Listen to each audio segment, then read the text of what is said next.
bastante moderado con algunas precipitaciones.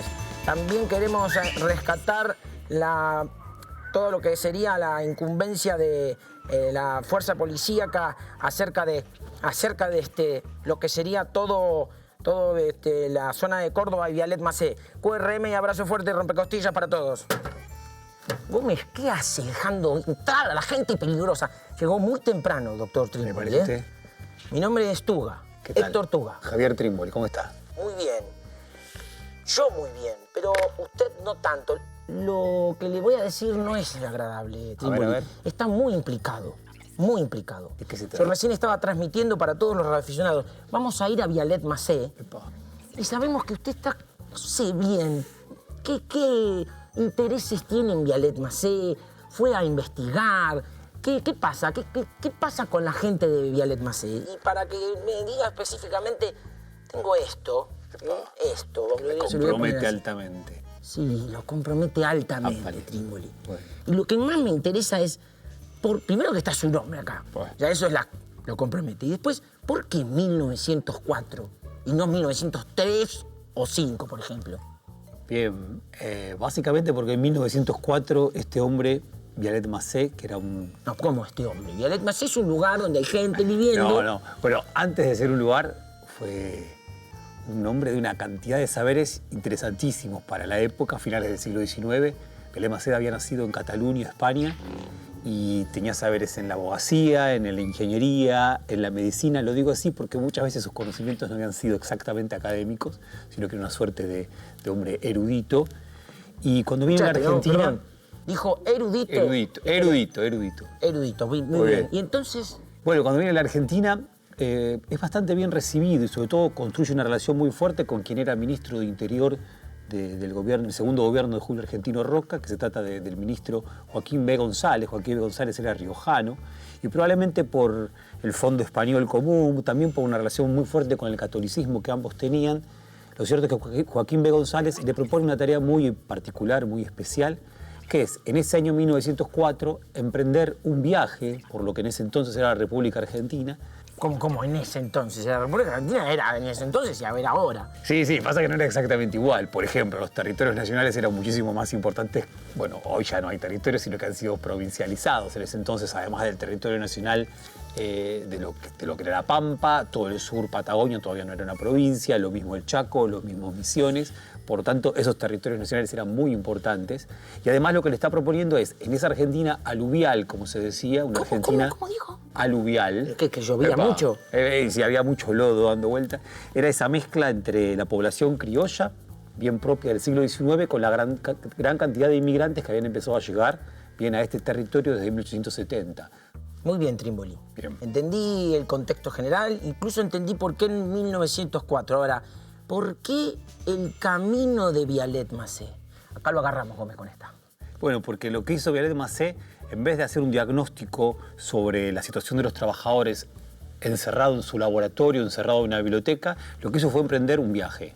Un viaje que lo llevó desde los obrajes del Chaco, ¿sí?, hasta las minas del Famatina, que lo llevó por la llanura pampeana, las explotaciones agrarias más importantes, convivió con indígenas, siempre con la idea de ver cuáles eran las condiciones de trabajo en las cuales estaban viviendo esos trabajadores. Y las conclusiones a las que llegaba eran notables, fundamentalmente que no había ley. Que las relaciones, no había ley. Que la ley no era cumplida en lo más mínimo, ni siquiera los grandes propietarios cumplían las leyes, nadie hacía esfuerzo por cumplir, por lo tanto la explotación a la que estaban sometidos los trabajadores parecía no tener límite alguno. La situación que ve Vialet Macé en ese sentido es muy grave, porque la conclusión que pasa a sacar es que si esas condiciones de superexplotación, sin que el Estado intervenga, sin que la ley intervenga, sin que haya un código laboral interviniendo, ¿sí?, sobre todo en los momentos más ríspidos de la situación laboral, el peligro era la revolución social. El peligro era que esta sociedad se desfondara, que esta sociedad no encontrara límites y finalmente incluso no llegara a conformarse como tal.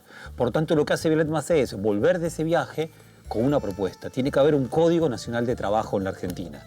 Un Código Nacional de Trabajo que legisle en el área laboral, que permita defender a los trabajadores de los abusos de los patrones y que de esa manera encauce las situaciones sociales en una forma de orden. ¿Y qué hubiera pasado si a este Vialet Macé le daban bola? Lo atendían en todas sus propuestas. Bueno, algunas ideas quizás un poco arriesgadas, pero creo que son correctas, suponen que de haberle dado relevancia a la propuesta de Violet Macé, muy probablemente lo más difícil de nuestro siglo XX hubiera quedado de lado. Digo, mucho de lo que tuvo que ver el peronismo, que fue una intervención que se dio casi medio siglo después, a partir de 1943, con el gobierno de Farrell, esa intervención del peronismo no hubiera tenido lugar, no hubiera tenido probablemente necesidad. La sociedad se hubiera encauzado sin quizá estos golpes tan clásicos, no solamente golpes militares, sino idas y vueltas, momentos y momentos refundacionales que la han caracterizado. Los trabajadores hubieran sido reconocidos mucho más rápidamente y no hubieran empezado a ser actores sociales reconocidos por la ley recién, tardíamente, ¿sí? Hacia mediados del siglo XX, ¿no? Por otra parte, lo peligroso, yo diría, Violet Macé tiene algo de pájaro de mal agüero. Aquel que en un momento donde todo el mundo la está pasando muy bien, anticipa y dice, si no se presta atención a este problema, esto tarde o temprano va a estallar y va a ser un serio problema. En ese sentido fue que muchos prefirieron dejar de lado las noticias malas que traía Violet Macé. Sí, y un Nostradamus, no Nostradamus, pero el tipo la vio antes la jugada. Y yo creo que sí, probablemente la vio muy atento a lo que pasaba en Europa, donde los códigos de trabajo se estaban empezando a implementar, donde los departamentos nacionales de trabajo que existían en la Argentina dejaban de ser organismos meramente formales para ser organismos que intervenían claramente en la vida social y en la vida política de las clases trabajadoras. Violet Macé esto lo ve, por eso mismo creo yo, paga haber visto lo que nadie quería ver. Por lo tanto pasa a ser rápidamente desplazado. Este código no es tenido en cuenta, este proyecto de Violet Macé no es tenido en cuenta, y Violet Macé pasa a tener entonces una suerte de aparición fulmínea en la historia, en las letras argentinas, para desaparecer. Sí, me interesa mucho. Ajá. Desarrolle. Voy a acercar la máquina esta, no tema. Bien, Son solo máquinas que tenemos. Yo solamente lo que agregaría es que para aquellos que de alguna forma nos sigue interesando la historia para comunicarnos con la mayor parte de la población, con nuestros alumnos, con la población también a través de la divulgación, lo que nos interesa es la historia también para ayudar a transformar nuestras sociedades. Trípoli, usted recién mencionó lo de la divulgación y me parece muy interesante que usted divulgue.